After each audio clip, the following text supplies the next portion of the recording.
Casi todos están registrando. Bueno, vamos a dar inicio, le damos la bienvenida nuevamente al maestro Diego Jiménez Ruiz. Él nos acompaña del Ixtetláhuac, ¿verdad? Del Ixtetláhuac. Ixtetláhuac se está sumando ahora en este reto 25 días por el cuidado de la salud, ya que la zona que nos corresponde es la zona oriente. Por la ubicación, siempre ellos nos han apoyado, zona oriente y zona norte, a veces cuando se requiere. Sin embargo, en esta ocasión hemos invitado también a esta zona del sur, en la parte de Tláhuac, y pues le agradecemos mucho al maestro Diego que esté aquí hoy con nosotros. Él es nutriólogo de formación, ya lo presenté el día de ayer, pero lo volvemos a presentar para los que se incorporan por primera vez en este reto. Y tiene una maestría en nutrición clínica y es educador en diabetes y nutrición en enfermedades renales. Hoy nos trae un tema que a muchos nos interesa conocer. Vamos a dar inicio, le damos el uso de la palabra. Adelante, maestro Diego. Un aplauso, por favor. Gracias. Este es el que voy a…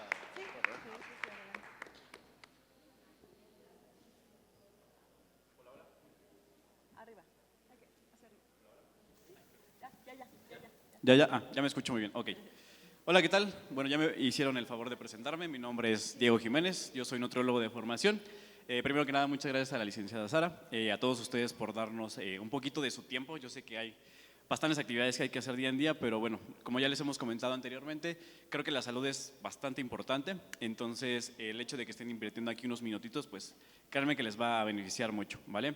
Les quisiera pedir de favor, bueno, si ustedes quieren, que se peguen lo más que puedan para acá, se hagan más para adelante ya que no están tan ocupados, para que me escuchen bien y nos veamos bien. Creo que esta plática va a estar bastante interesante. Ahorita veremos qué tal. De hecho, me sorprende mucho ver que la mayoría son mujeres. Yo esperaría en este tema encontrar un poquito más de hombres. Ahorita les voy a decir el por qué, pero bueno, ya le pasarán el dato a ustedes a… Ajá, no quieren escuchar verdades, yo creo, ¿no? Entonces, bueno, ya estaremos hablando un poquito más de eso. Entonces, ya yo les pediría a ustedes que ya sea esposo, amigo, hermano, familia, pues que lo extiendan un poquito más ustedes, ¿vale? Esa es como la idea de esta plática como tal. Entonces, bueno, como bien estamos viendo la parte del tema de la presentación, es el alcohol engorda. Antes de que yo inicie esta plática, y de hecho como conclusiones, digamos, iniciales, me gustaría mucho escuchar opiniones de ustedes. Vamos a tratar de hacer esto un poquito más didáctico para que no nada más esté hablando yo, ya que voy a mencionar un poquito de cifras que eran muy importantes, entonces para que no sea tan aburrido por la parte de mencionar tantos números. Entonces me gustaría algunas dos personas que quieran participar respecto al alcohol. Así de manera muy general, si engorda, no engorda, ayuda, no ayuda, ¿creen que tiene algo que ver? Porque aquí no estamos hablando de alimentación como tal, no estamos hablando de alimentos tal cual, estamos hablando prácticamente o específicamente del alcohol, ¿vale? Entonces unas dos personitas que quieran opinar algo y ahorita al final vamos a ver a qué conclusiones llegamos. Hola, buenas tardes a todos. Sí, está muy interesante este tema también. Así rápidamente, yo siento en mi persona que sí engorda, porque cuando me tomo una cervecita, más la cerveza, porque cuando yo tomo cerveza, luego siento que mi estómago se infla. Okay. Entonces, yo por la cerveza, porque el alcohol no ingiero mucho. Ok, perfecto. Muy bien, muchas gracias. ¿Alguien más que tenga alguna opinión? Que piense que está bien, que no tiene que ver, que no es el culpable el alcohol.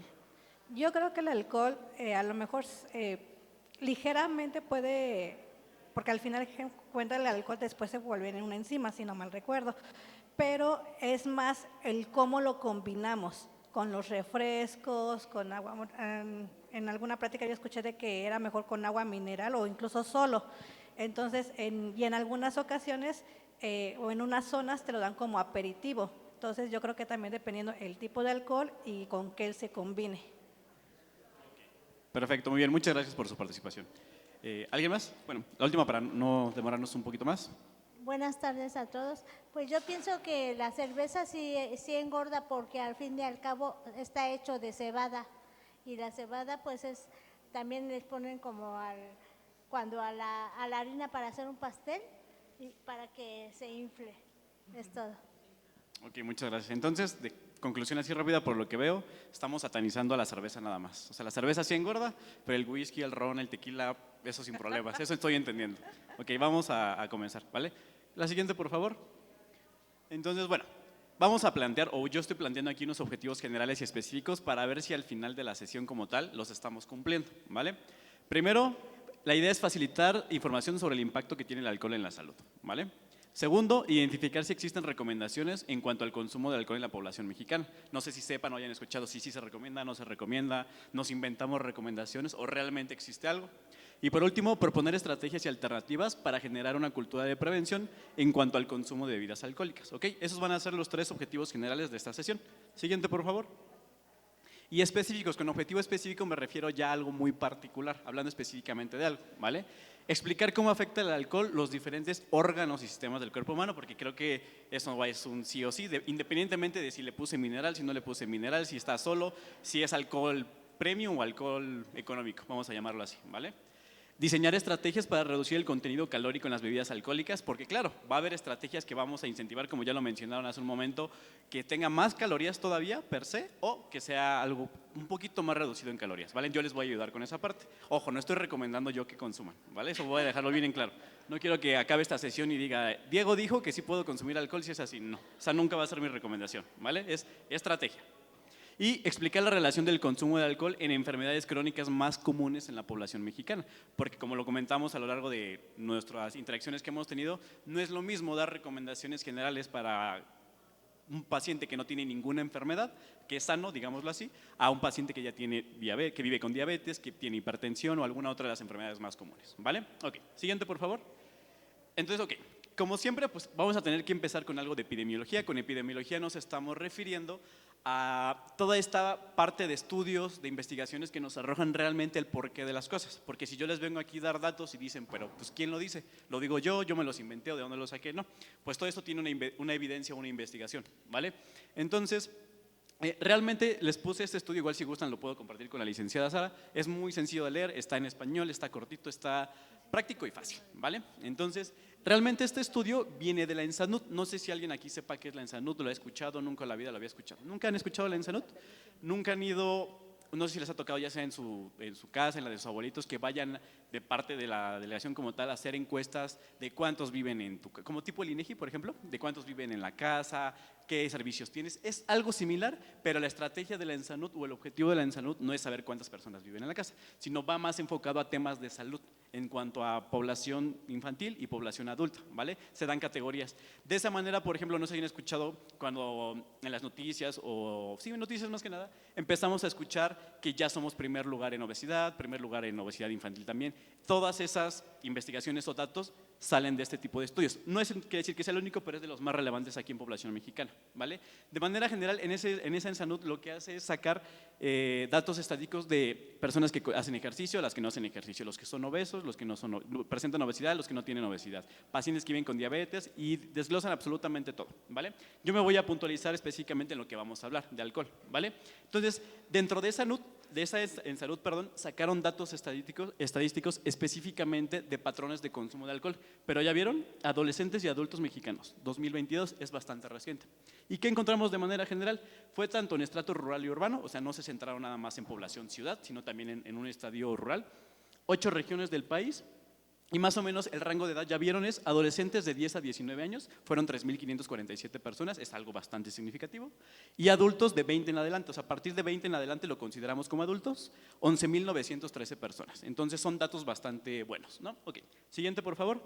¿Qué es lo que encontramos? Lo más relevante es, estas grafiquitas, hay muchas maneras de representar los datos. Se los voy a explicar de manera muy sencilla para que no nos empezamos a aturdir con bastante información. ¿Qué es lo más relevante y lo que quiero destacar aquí? ¿Ya vieron las dos poblaciones, digamos, o entidades que estamos aquí abajo? CDMX y EDOMEX. ¿Qué creen que es lo que yo me refiero con CDMX y EDOMEX? Que son las regiones donde más consumo de alcohol se encontró, tanto en población infantil o que no son adultos y en adultos. Eso es bastante relevante, ¿no? Dentro de esas 8 regiones, Ciudad de México y el Estado de México fueron los lugares donde más consumo de alcohol se encontró, comparándolo con todas las demás, ¿vale? En cuanto a consumo actual, ¿a qué se refirieron o cómo midieron ese consumo? Al menos una bebida, 13 gramos de alcohol. Ya lo voy a explicar un poquito más adelante a qué me refiero, que equivale a una cerveza, como ya mencionamos lo de la cerveza. 140 mililitros de alcohol o 70 mililitros de licor, llámese whisky, ron, el que ustedes quieran, ¿vale? Eso es un consumo actual, más o menos como lo midieron. Y un consumo excesivo en hombres de 5 bebidas o más al día o 4 bebidas o más al día en el caso de las mujeres, ¿vale? Entonces, si vemos en las tablitas, lo que quiero destacar un poquito más es justamente, se hizo, digamos, el consenso para ver mujeres consumo alcohol, hombres el consumo actual en los últimos meses y tanto hombres y mujeres en consumo excesivo. Que obviamente si se dan cuenta tenemos población de 10 a 19 años y de 20 años o más. Yo quisiera pensar que como estamos hablando de 10 o 19 años, pues no debería de haber nada absolutamente aquí. O bueno, no nada, pero sino unas cifras muy bajas. Pero sorprendentemente ya vieron incluso, total de hombres y mujeres, consumo excesivo de alcohol en los últimos 30 días. ¿Qué quiere decir excesivo? 5 bebidas o más. ¿Y ya vieron la edad? 10 a 19 años. O sea, imagínense que tenemos población de 12 años, 14 años, no sé si tengan hijos, sobrinos, primos de esa edad, que ya están teniendo un consumo excesivo a esa edad. Entonces es algo bastante preocupante, ¿no? En el consumo de adultos no quiere decir que no sea importante o que no sea relevante, pero digo, está más bien visto, por así mencionarlo. O sea, si vemos a una persona adulta tomar una cerveza, un trago de cualquier cosa, pues no lo vemos tan mal, ¿no? Pero ya si estamos hablando de niños, pues no es correctamente bien visto, ¿vale? Ok. La siguiente, por favor. Okay. Siguiente. Perdón, voy a estar aquí molestando al compañero porque como puse varios cuadritos y animaciones, pero bueno, eso es lo que quiero destacar básicamente, ¿vale? Que independientemente de las edades y haciendo énfasis justamente en población pediátrica o más pequeños, ya hay un consumo importante de alcohol, no solamente un consumo ocasional de una bebida al día, que tampoco sería lo correcto para una población pediátrica, ¿vale? Ok. Ahora sí, muy puntual. ¿Qué es el alcohol como tal? Pues el alcohol estamos conteniendo básicamente etanol, que es alcohol puro. No me voy a meter o no voy a dar mucho énfasis en qué tipo de alcohol es, cómo se hizo, de dónde viene, ¿vale? Porque sería abundar mucho en ese tema y no es lo importante. ¿Qué es lo más importante? Pues que el alcohol básicamente es etanol, es lo que estamos encontrando en la bebida, ¿ok? Se obtiene a través de fermentación de azúcares como granos y frutas, como para ponerlo más relevante, sabemos que igual ya lo comentaron, por ejemplo, en el caso de la cerveza, pues la cebada, no es la forma más común. Producen efectos psicoactivos y tóxicos, más adelante les voy a mencionar cuáles son los más comunes o los más relevantes y cuál sería el problema como tal del consumo del alcohol. Ahorita vamos a ver en la siguiente tabla, el alcohol por sí solito, no estamos hablando todavía si lo estamos consumiendo con alguna bebida, llámese refresco, jugo y demás, pero el etanol como tal, dependiendo obviamente del tipo de alcohol, también nos va a dar calorías, obviamente diferentes tipos de calorías y aquí es cuando va a empezar el problema, ¿vale? La siguiente, por favor. Siguiente. Ok, este término quiero que se lo aprendan muy bien, no sé si lo habían escuchado antes en algún otro alimento o de algún otro lugar. Con calorías vacías, ¿a qué me refiero yo? Quiere decir que estoy consumiendo un alimento, o en este caso una bebida, que me está dando calorías vacías. ¿Por qué creen que se refiere a vacías? ¿A qué me refiero con vacías? ¿Se les ocurre algo? Que nutricionalmente hablando no me está aportando nada. O sea, no encuentro vitaminas, no encuentro minerales, nada. Solamente me está dando calorías, o sea, me está dando algo que me va a subir de peso, pero que no me está dando ni vitamina C, ni vitamina A, nada. O sea, nutricionalmente hablando es vacío. Para eso se le llaman calorías vacías. ¿Me explico? ¿Queda entendido ese término? Ok. Siguiente, por favor. Ahora sí, de manera muy general, ¿cómo se van a clasificar esta parte de los tipos de alcohol? Tenemos fermentados, como ya mencionamos el claro ejemplo y del que más me hablaron ahorita, creo que es el más famoso aquí. Fermentación de azúcares y cereales, por ejemplo, vino, cerveza y sidra. Obviamente va a haber más, estoy mencionando los más típicos o más comunes, ¿ok? Graduación aproximada, ¿a qué me refiero con la graduación? El porcentaje de esa bebida de lo que contiene de alcohol. En este 4 ronda los 4 a 15%, aquí va a ser muy variado, dependiendo de quién lo hizo, qué le agregó, cuánto tiene de que la parte de esa fermentación. No, pero de manera general 4 a 15 grados, digamos que está un poquito decente, vamos a llamarlo así, ¿ok? Siguiente, por favor. Y destilados, que sería la siguiente categoría. ¿Qué vamos a encontrar aquí? Bebidas fermentadas, que es lo más relevante, mayor concentración de alcohol. En la pasada estábamos hablando de 4 a 15%, ¿ya vieron ahorita cuánto estamos? 40 hasta 50 grados de alcohol, perdón, no es porcentaje, son grados de alcohol. Igual, va a depender del tipo de bebida, de dónde venga y de quién venga. Pero aquí, ¿qué vamos a encontrar? Whisky, ron, tequila y ese tipo de derivados de destilados, ¿ok? De manera muy general es una más o menos para empezarnos a orientar, ¿ok? Siguiente, por favor. Aquí esto también es muy importante para que empezamos a entender el por qué, ¿vale? No sé si habían escuchado ya antes, creo que en pláticas anteriores lo hemos mencionado de manera muy general. Existen los macronutrientes. ¿Qué son los macronutrientes? Son 3, que son carbohidratos, que son azúcares o glucosa como lo conocemos de manera coloquial. Las proteínas, que son las proteínas, todo lo que nos da alimentos, los alimentos de origen animal, carne, pollo, pescado, huevo, leche, queso. Y los lípidos, o el nombre, grasas, o el nombre correcto, que son los lípidos, ¿vale? ¿Qué es en lo que quiero que se fijen?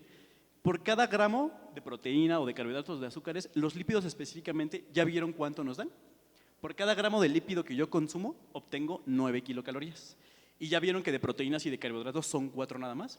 Ya vieron por qué, si empiezan a asociar, los lípidos ya vieron por qué no es satanizarlos ni que los lípidos sean malos. Es entender que si un gramo de lípidos me da un poco más del doble de proteínas y un poco más del doble de carbohidratos. Ese es el problema con los lípidos, por eso son tan satanizados, perdón. No es que sean malos, es que son un poquito más densos energéticamente, pero no quiere decir que los lípidos sean malos o que no los debamos de consumir, ¿ok?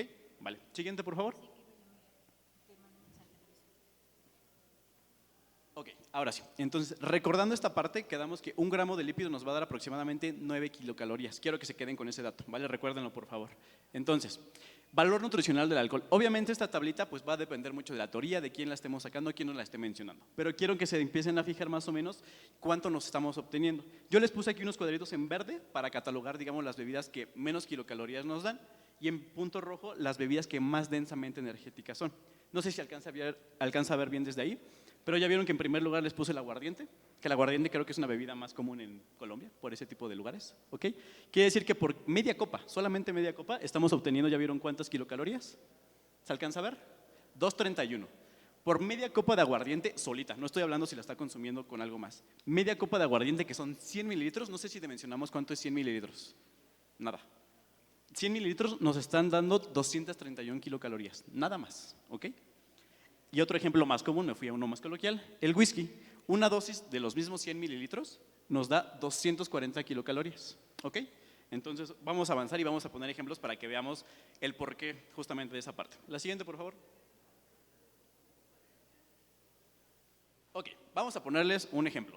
Espero aquí nadie se llame Juan, porque si alguien se llama Juan, pues ya se puso en mi ejemplo, pero bueno. Entonces vamos a ver cómo empieza ese impacto justamente, ¿ok?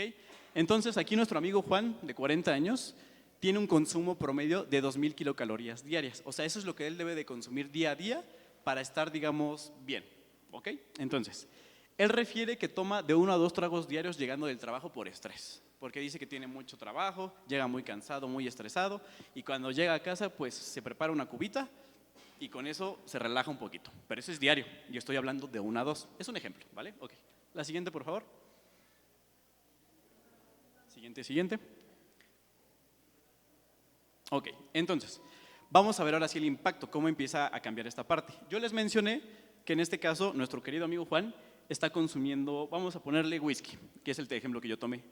El whisky solito, quedamos que nos da 240 kilocalorías, si es una copa. Y de 100 mililitros, que dudo que sean 100 mililitros, pero vamos a seguir en ese ejemplo.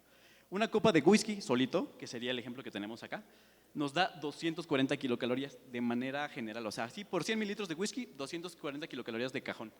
Recuerden que mi tope es 2,000, lo que él debe de consumir, ¿ok? Entonces, ¿de dónde saqué yo las 377 y las 754? Que dudo mucho que nuestro amigo Juan las esté consumiendo ese whisky solito. Habrá gente que sí, ahorita vamos a ver los ejemplos. Pero aquí estoy. No vamos a mencionar marcas, pero vamos a hablar que está consumiendo refresco de cola, el más común, el que quiera acompañar en este caso el whisky. Entonces, ahorita les voy a dar las calorías en este caso, pero más o menos de esa combinación de una copita de whisky con una copita o un consumo de lo que le está adicionando de refresco de cola, nos da 377 kilocalorías, una bebida, una nada más. Si se tomó 2, porque ahí dice de 1 a 2, ya son 754. ¿Cuánto quedamos que era el total de tope para sus kilocalorías diarias? Pues ya nada más de eso se está aventando 754 kilocalorías. Quiero que empiecen a dimensionar. Y 2,000 kilocalorías, no sé si se les haga poco o mucho, pero es bastante.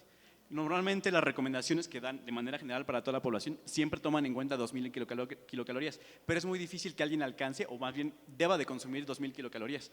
Como todo va a depender mucho de su estatura, de su peso y de la actividad física. Si hacemos actividad física se puede incrementar bastante, claro, el consumo energético que necesitamos, pero de manera muy general, promedio más o menos así en consultas, digamos como las que damos nosotros, de manera general es 1,600, 1,500 de cajón lo que una persona necesita más o menos, de manera general. Y yo me fui hasta 2,000, pero bueno, sigamos en el ejemplo. Entonces, si nuestro compañero Juan está consumiendo 2, pues ya se aumentó 754 kilocalorías. ¿Vamos bien hasta ahí? ¿Queda claro el ejemplo? Ok. Siguiente amigo, por favor. Ahorita vamos a hablar de eso todavía, no se preocupe, no se preocupe. Okay. La siguiente, por favor, siguiente.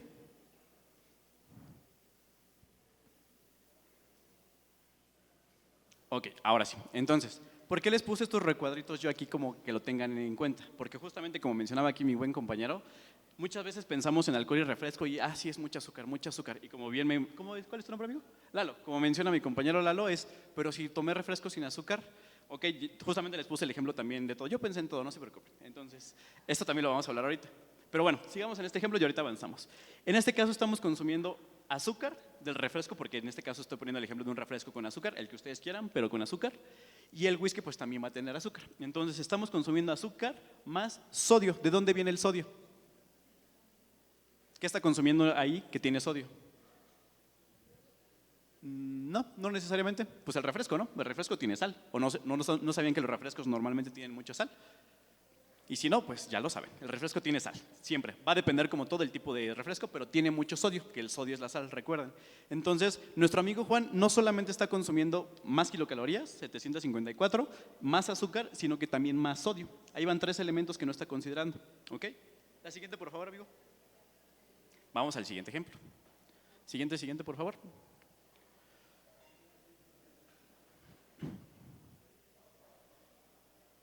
Siguiente. Ay, una menos. Ahí, perfecto. Ahora sí, en este caso les puse el mismo vasito porque por temas, ya saben, no podemos poner marcas, entonces como tal, aquí vamos a tomar la consideración de que es un refresco sin azúcar, ¿ok? Ese va a ser el ejemplo, como me mencionaba mi amigo Lalo. Entonces, por eso les taché esta parte del azúcar, porque me dice, ok, pero estoy tomando un refresco sin azúcar, el que ustedes quieran, ok, no va a tener azúcar, entonces bien, estamos cuidando la parte de la glucosa, por eso taché esta parte. Pero ¿por qué creen que no está tachada la parte del sodio? Porque un refresco sin azúcar, el que ustedes me llamen y me digan, la parte del sodio muchas veces o la incrementan o la dejan igual. ¿Por qué? Porque obviamente el sabor va a cambiar. Y ojo, el que el refresco no tenga azúcar no quiere decir que realmente sea libre de azúcar. Tiene sustitutos, llámese sucralosa, sacarosa, el que ustedes quieran. Muchas veces en la parte de ingredientes, o más bien debe de estar registrado, ¿vale? En la parte de ingredientes siempre lo van a encontrar registrado, o debería de estar, porque eso tiene que estar por ley, ¿vale? Entonces, por eso también, ese sería otro tema, pero no se vayan con esa finta. Pero bueno, ok, vamos a ir en el ejemplo. Quitamos el azúcar, refresco sin azúcar, muy bien, kilocalorías menos. Pero el sodio sigue ahí presente. A lo mejor ustedes me van a decir, pero es que yo vivo con diabetes, por eso tomo refresco sin azúcar. Ok, tu glucosa va a estar bien, entre comillas. Pero también si usted es hipertensa, vive con hipertensión, ahí no estamos cuidando la parte del sodio. Recuerden, una persona que vive con hipertensión no quiere decir que no pueda consumir sal, no hay que ser extremistas, pero sí tiene que tener un consumo un poquito más cuidadoso en esa parte de la sal o del sodio. ¿Ok? Bueno, sigamos en el ejemplo. Entonces, ya vieron que las kilocalorías bajaron también un poquito más. Entonces, a lo mejor en esa parte cuidó la glucosa, ya no son tantas kilocalorías. Si lo vemos en temas muy prácticos y para no meternos en tanto detalle, pues sí funciona, ¿no? Si yo estoy combinando mi bebida alcohólica con un consumo de refresco o jugo, en este caso lo que ustedes prefieran, con algo que no tiene azúcar, pues va a cambiar un poquito más, obviamente, esa densidad energética. O sea, viéndolo de manera muy general, pues estaría bien, ¿no? Ok. Siguiente, por favor. Siguiente.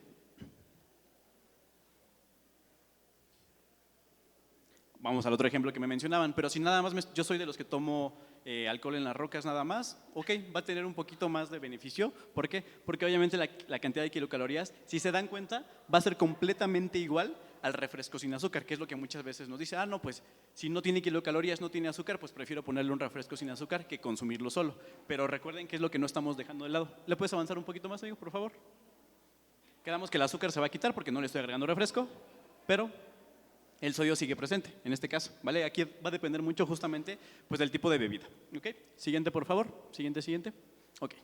Esta tablita no me voy a entrar mucho en detalle, simplemente es para que empecemos a darnos cuenta o dimensionemos el tipo de kilocalorías o la cantidad de kilocalorías, ¿ok? Entonces, tenemos el ejemplo primero, alcohol con refresco. Alcohol más refresco sin azúcar y el alcohol solito, o en las rocas como también se menciona. Entonces, quiero que vean la diferencia de kilocalorías. En alcohol con más refresco tenemos, si es una bebida, 377, si son dos bebidas, 754. Y en este caso son iguales, ¿vale? ¿Por qué? Porque un refresco sin azúcar, no nos da kilocalorías, y ustedes me van a decir, entonces mejor lo tomo sin azúcar, porque es lo mismo. Ya vieron por qué les puse el asterisquito del sodio, porque recuerden que no tenga kilocalorías o que sea sin azúcar, no quiere decir que sea sin sodio. Por ejemplo, que aquí vendría en cuenta lo que me mencionaron hace ratito, lo del agua mineral. El agua mineral, si es solita, no debe tener kilocalorías de manera general, no debe tener azúcar obviamente, pero ya voltearon a ver la parte del sodio. Creo que hasta si lo probamos sabe. Si no tuviera sodio el agua mineral, no sabría agua mineral como tal, ¿no? Salvo el gas. Entonces, bueno, por eso les puse el asterisquito, ¿vale? Porque es lo más relevante. Ahora sí, La diferencia de kilocalorías, pues claro, si estoy consumiendo un refresco sin azúcar o si consumo el alcohol solo, pues obviamente la diferencia de kilocalorías va a ser muy notoria. Entonces, para términos generales, pues sí va a convenir. ¿Para qué? Si lo que yo quiero es a lo mejor no dar un contenido energético extra en mi alimentación, pues me puede servir, ¿ok? La siguiente, por favor. Ok. Para términos ya un poquito más generales, para que dimensionemos justamente esta parte, recuerden que el ejemplo del compañero Juan que les estaba poniendo, él decía que diario llegaba de 1 a 2 veces al día de tragos. Entonces estamos hablando que de lunes a domingo, diario se toma mínimo un trago. Vamos a dejarlo en un trago mínimo, ¿vale? Entonces, si lo hace diario, pues ya tenemos la diferencia de kilocalorías que les mencionaba. Si lo hace semanalmente, ¿ya vieron cómo empieza a incrementar esto? De 2.639 kilocalorías que obtendría extra nada más de consumo de alcohol y refresco, se iría, si lo tomaras con refresco sin azúcar, a 1.680. O sea, la diferencia es alcohol más refresco con azúcar, 2.600, y alcohol con refresco pero sin azúcar, 1.680. Vuelvo al punto. Claro que hay una diferencia en la cantidad energética, pero ¿por qué creen que tiene el asterisco que les mencioné? Porque el sodio sigue latente ahí, ¿vale? Por eso estas dos cantidades son exactamente iguales. Entonces, vámonos a algo un poquito más drástico. Si es de manera mensual, 11.310 kilocalorías alcohol con refresco, 7.200 kilocalorías alcohol con refresco sin azúcar. Me van a decir lo mismo, claro, mejor alcohol con refresco sin azúcar. Por el contenido energético, claro que conviene, pero ojo, repito, ¿por qué creen que tiene el asterisco? Porque el consumo de sal sigue ahí, ¿vale? Entonces, no voy a abundar mucho en esa tablita. ¿Queda claro el ejemplo? Si lo vemos de manera diaria, pues me van a decir, ay, de 377 a 240, pues yo no le veo gran diferencia.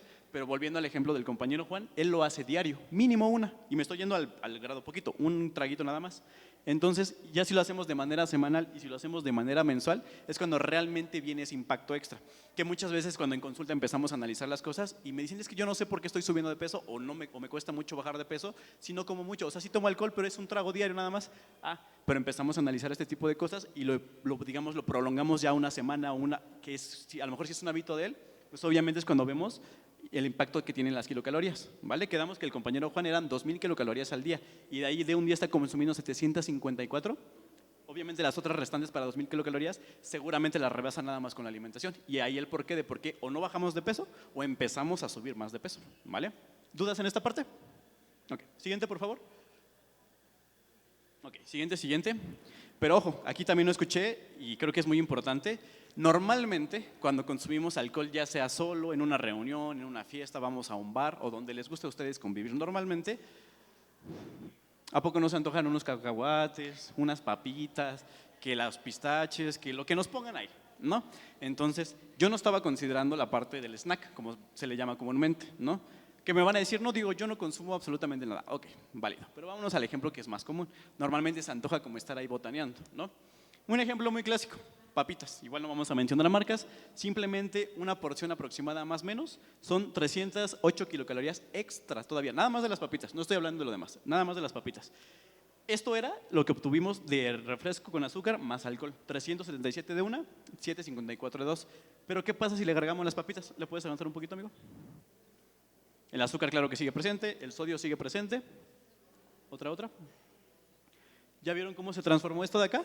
Ya nos fuimos a 685 de mi consumo de alcohol con refresco con azúcar más las papitas. Y si son dobles, 1.062 kilocalorías. ¿Cuánto quedamos que debe de consumir nuestro compañero Juan? 2.000 kilocalorías. Nada más de esa sentada ya tuvo la mitad de las kilocalorías que necesita diario. Ahora entiendo, ¿ustedes creen que nada más de alimentos va a consumir 1.000 kilocalorías? Obviamente no, seguro va a sobrepasarse, ¿ok? ¿Y por qué creen que les puse otro extra de sodio aquí arriba? No creo que sean papas naturales, ¿no? Obviamente tienen mucho sodio. Entonces imagínense, tenemos exceso de azúcar, exceso de sodio, exceso de kilocalorías. Ya vamos dimensionando un poquito más. Y eso pensando que nada más se comió un platito de papitas, ¿no? Hay que ver qué más se comió, pero bueno, no vamos a abundar en eso. La siguiente, por favor. Siguiente. Un poquito más. Ahora sí. Entonces, de manera general, claro que va a tener un impacto. Y volviendo al punto, si es mejor un refresco sin azúcar, yo les diría, depende. ¿Cuál es el objetivo? Tu objetivo es cuidar tu alimentación, tu objetivo es dejar de tomar, tu objetivo es controlar tu peso, tu objetivo es no sentirte culpable. ¿Cuál es tu objetivo? Como les dije, yo no les puedo decir esto está bien, esto está mal. Va a depender de cada persona, ¿vale? Entonces, bueno, de manera general, pues papas más alcohol más refresco con azúcar, evidentemente vamos a subir de peso. Ojo, no estoy hablando aquí si tiene mi paciente alguna enfermedad en específico, si hace o no hace actividad física, factores genéticos, hereditarios. No me estoy metiendo en eso. Estamos hablando en ejemplos muy puntuales, muy generales, ¿vale? Ok. Siguiente, por favor, amigo. Ahora sí, vamos a lo que compete un poquito ya más fuerte, ¿vale? Después de nuestras imágenes un poquito más representativas, vamos a hablar un poquito ya más específico de qué pasa cuando consumimos alcohol en exceso, ¿vale? Ya un consumo más crónico o más habitual. Entonces, el alcohol y el aparato digestivo, lo manejé en cuanto a aparatos y sistemas para que sea un poquito más sencillo. Obviamente en esto es pues, abundar demasiado, no es la idea, simplemente mencionar temas muy puntuales o específicos. En esta tablita tenemos alteraciones digestivas inducidas por el alcohol. Claro, hay demasiadas y la lista puede seguir. Yo solamente les puse en el recuadrito en rojo, que creo que no se ve muy bien, pero ahorita les digo cuáles son. Tenemos manifestaciones clínicas, reflujo, esofagitis, si tenemos problemas de colitis, de gastritis, de colitis, evidentemente con un consumo crónico de alcohol, ¿qué creen que va a pasar? Pues eso nunca va a parar o se va a incentivar todavía más. ¿Ok? ¿Qué más tenemos?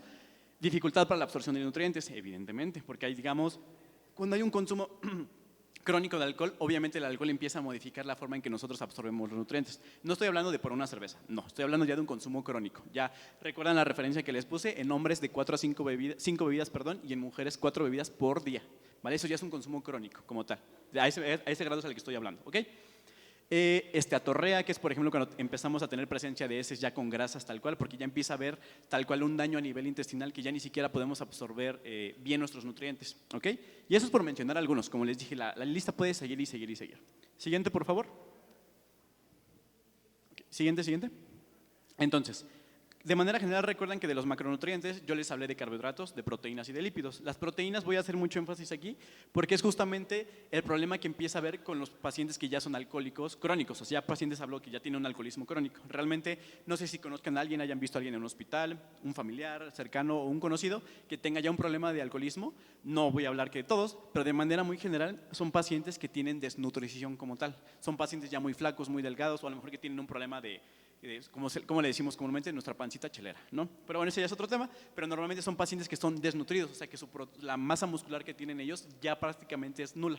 Justamente por esto voy a explicar esta parte de aquí. Las proteínas nosotros las obtenemos de los alimentos de origen animal, carne, pollo, pescado, huevo, leche y queso, ¿ok? Entonces, esas proteínas están formadas por los aminoácidos. Hagan de cuenta que los aminoácidos son como ladrillos. Un conjunto de ladrillos van a formar una proteína, ¿ok? Una proteína como tal es lo que nosotros nos ayuda a muchas funciones de nuestro cuerpo. Creación y reparación de tejidos, músculos, huesos. Por ejemplo, yo siempre pongo el ejemplo en el caso de las mujeres que se preocupan por el cabello, por las uñas, que las pestañas, que quiero tener el cabello bonito. Si no tienes un consumo adecuado de proteína, obviamente esta parte se va a ver interrumpida, ¿vale? Y aquí muchas veces me dicen, sí, pero es que yo tomo colágeno hidrolizado todos los días. ¿El colágeno qué creen que es? Proteína. Se forma a partir de la proteína, entonces no tiene caso que te suplementes con un colágeno hidrolizado. Si tu consumo de proteína es adecuado día a día, no necesitas un colágeno hidrolizado. Por eso muchas veces le decimos nosotros, no necesitan suplementarse, a menos que te hayas hecho un estudio de laboratorio que realmente arroje que hay un problema, ok, ahora sí se suplementa. Pero no es porque, hoy me enfermé de gripe, vitamina C, así nos la quitamos, no, así no funcionan las cosas, ¿vale? Entonces, enzimas, el metabolismo para la parte de digestión y producción de energía. El sistema inmune, nuestro sistema inmunológico también se forma a partir de la proteína, ¿vale? Si tenemos un buen sistema inmune, quiere decir que nuestro consumo de proteína muy seguramente es el adecuado. Pero en caso contrario, si una persona, normalmente, por ejemplo, un paciente adulto mayor que ya no come bien, que tiene muy baja proteína o bueno, muy bajo nivel muscular, ¿por qué creen que es tan delicado en ese aspecto? ¿Por qué creen que se enferma muy seguido? ¿O por qué creen que una gripe se transforma en neumonía? Porque justamente ese sistema inmune no está fuerte, ¿vale? Transporte de hemoglobina, sabemos que es la hemoglobina, por ejemplo, normalmente en el caso de las mujeres es muy común que tengan problemas de anemia. ¿Por qué? Porque su consumo de proteína no es el adecuado. Normalmente yo siempre les digo igual, la mujer casi siempre no quiere consumir proteína por tabú, por estereotipos, por lo que ustedes quieran, pero es muy raro. Es que no, yo soy más de ensaladas, yo más de verduras. No está mal, pero el consumo de proteína es algo muy importante, porque justamente de ahí es donde obtenemos mucha parte de nuestra proteína y justamente la parte de la hemoglobina y demás, ¿vale? Ok. Tomando esto en cuenta, la siguiente por favor, justamente si yo tengo un problema ya de alcoholismo, volviendo al punto de algo ya más crónico, pues obviamente todo esto se va a empezar a, digamos, a interferir con el proceso correcto. Justamente por eso, vuelvo al punto, pacientes que tienen ya problemas de alcoholismo crónico, algo de mucho tiempo, pues obviamente estos procesos que van a pasar, pues no van a estar presentes o se van a ver interrumpidos. Y obviamente esto a largo o corto plazo, ¿en qué vamos a acabar? Pues en una desnutrición, ¿vale? Siguiente por favor. Siguiente. Ok. Esto con la parte de las proteínas. Luego, la parte de las vitaminas y absorción de nutrientes muy específicamente. Efectos de alcohol sobre la ingestión y absorción de nutrientes. Entonces, dentro del mundo de las vitaminas, pues son bastantes, ya han de conocerlas muchas, creo que muchas son muy famosas hoy en día. Hay dos grupos que se les llaman hidrosolubles y liposolubles, no voy a abundar mucho en eso. En este caso tenemos varias de estos grupos, ¿ok? Vitamina B1, B2, B6, B9, la vitamina A, que es el nombre correcto retinol, y la vitamina C, que es muy famosa, que es el ácido ascórbico, ¿ok? Todas estas tienen diversas funciones en nuestro organismo, ¿vale? Ayer, no sé si tuvieron la oportunidad de estar en nuestra sesión de preguntas y respuestas, justamente una persona nos preguntaba si las vitaminas engordaban o subían de peso, y les comentamos justamente, per se no, ¿por qué? Porque las vitaminas no dan energía, o sea, no es como que yo consuma vitamina A y me esté subiendo de peso, no. Participan en muchas reacciones, como se pueden dar cuenta de este lado, ¿vale? Por ejemplo, una muy famosa, la vitamina A ayuda mucho a los ojos, no sé si lo han escuchado. Hay unas que están muy asociadas con algún punto, por ejemplo, la vitamina C, ¿con qué la asociamos? ¿A qué te ayuda la vitamina C? ¿Qué han escuchado? Que para que no te enfermes, que para la gripa, que viene temporada de invierno, vitamina C, y sí, está muy relacionada. Asimismo, la vitamina A es muy famosa con la salud de los ojos, por eso se le llama, está muy asociada con la ceguera nocturna, que quiere decir que muchas veces cuando ya es de noche, obviamente nuestra capacidad de ver disminuye, no es la misma que con la luz, pero obviamente si no hay un consumo adecuado de vitamina A, hay una deficiencia como tal, se asocia mucho a que lo que se empiece a atrofiar, o digamos que no funcione correctamente, sea justamente los ojos, ¿vale? Y así, cada vitamina en particular tiene una función o funciones muy específicas, ¿vale? Entonces, igual, muchas veces, y aquí se los puse aquí abajo en el cuadrito rojo, no sé si se alcanza a ver, pero se los leo. El producto principal del metabolismo del alcohol, o sea, cuando nosotros consumimos alcohol y se metaboliza, el producto que se va a obtener de ese metabolismo es el acetaldehído. El acetaldehído es un componente que en exceso, y volviendo al punto, en un consumo crónico habitual, interfiere en el metabolismo hepático de las vitaminas. Entonces, ¿qué quiere decir? Si tengo un consumo crónico de alcohol, ya sea en frecuencia o cantidad, pues ¿qué va a pasar con las proteínas? Ya quedamos que va a haber una disminución en todas sus funciones. ¿Y con las vitaminas qué va a pasar? Pues exactamente lo mismo. ¿Por qué? Porque está interfiriendo con el consumo habitual de mis vitaminas, ¿ok? Hagan de cuenta que es como si compitiera o empezara a interferir con la función normal del hígado en este caso, ¿ok? Por eso le puse un tachecito, ¿ok? Siguiente, por favor. Y de manera general igual, los lípidos como tal, ¿le puedes avanzar un poquito más, amigo? Para que salgan los demás cuadritos. Ok. Efectos de alcohol sobre la ingestión de absorción de nutrientes. En este caso vamos a hablar de lípidos de manera muy general. ¿Qué es lo más común o lo más importante que les comenté? Que los lípidos nos daban ¿cuánto por cada gramo? ¿Cuánto obteníamos de kilocalorías? ¿Se acuerdan? 9 gramos por cada kilocaloría, ¿vale? Son bastante altos. Entonces, si yo de por sí tengo sobrepeso o tengo obesidad y aparte consumo alcohol en exceso, como ya lo vimos, con papitas, con snack y demás, y tengo un consumo alto en esa parte de lípidos, pues obviamente ¿qué es lo que empieza a haber? No sé si han escuchado este término, que es el correcto, o cuando se hacen estudios de laboratorio y tienen los triglicéridos altos, se llama hipertrigliceridemia, perdón. ¿Qué quiere decir? Que los niveles de triglicéridos en sangre están más altos de lo que deberían. Yo aquí les puse los valores normales de manera general. Triglicéridos menor a 150 en sangre, colesterol total, que es CT, menor de 200, el LDL, que es un subtipo de colesterol, menor a 130, y el HDL, que se le considera como no sé si lo han escuchado, como el lípido bueno y lípidos malos. El LDL es el que se considera como lípido malo, y el HDL es el que se considera como los lípidos buenos. Esos deben estar un poquito más altos, ¿vale? Es para que vean el punto de referencia. Entonces, obviamente, si yo tengo un consumo excesivo de kilocalorías, mis depósitos de grasa, ¿cómo van a estar? Pues bastante altos, ¿no?